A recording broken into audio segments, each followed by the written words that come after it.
नमस्कार। कभी सोचा है कि हॉलीवुड में आजकल क्वांटम फिजिक्स को लेकर इतना जुनून क्यों है? आज हम इसी दिलचस्प दुनिया में गोता लगाएंगे जहां विज्ञान कहानी से मिलता है और बड़े पर्दे पर एक अलग ही जादू बिखेरता है। ऐसा लगता है मानो आजकल हर दूसरा सुपर हीरो क्वांटम एक्सपर्ट बन गया है।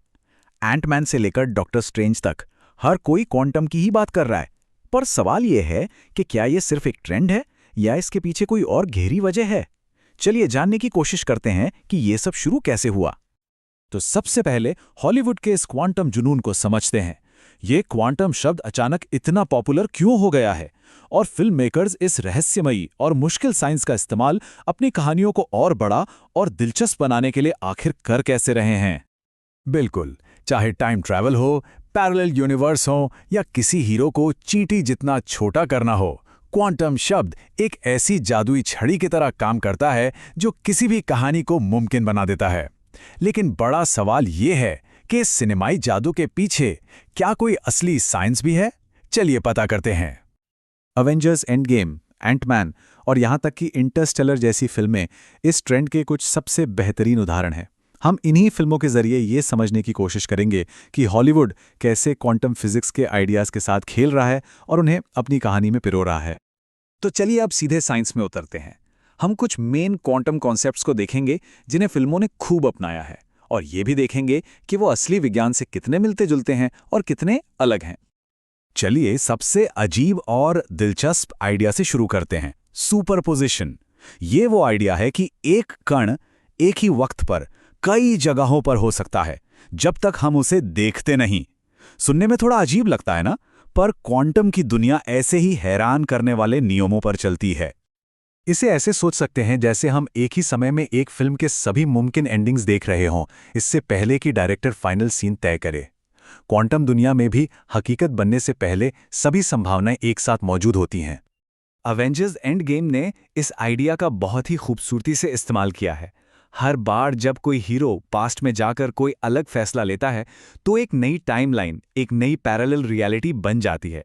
ये कुछ और नहीं बल्कि सुपरपोजिशन की कई संभावनाओं को ही तो दिखाता है। अब बात करते हैं क्वांटम रेल्म या क्वांटम क्षेत्र की। ये एक ऐसा कॉन्सेप्ट है जिसे एंटमैन जैसी फिल्मों ने बहुत ही पॉपुलर बना दिया है। ये एक पूरी नई दुनिया की कल्पना करता है जो हमारी अपनी दुनिया के अंदर ही एटम से भी छोटे लेवल पर मौजूद है। एंटमैन हमें एक ऐसी ही रोमांचक यात्रा पर ले जाता है जहां हीरो सब एटॉमिक लेवल तक सिकुड़ जाता है और हमें एक रंगीन, रहस्यमयी दुनिया दिखती है जो हमारी आंखों से छिपी हुई है। ये हमें सोचने पर मजबूर करता है कि हमारी जानी पहचानी हकीकत की सतह के नीचे और क्या-क्या छिपा हो सकता है। तो बड़ा सवाल ये उठता है, ये सब कितना असली है? क्या हॉलीवुड हमें सच में साइंस पढ़ा रहा है या फिर ये सिर्फ एक अच्छी कहानी सुनाने के लिए नियमों को थोड़ा बहुत तोड़ मरोड़ रहा है?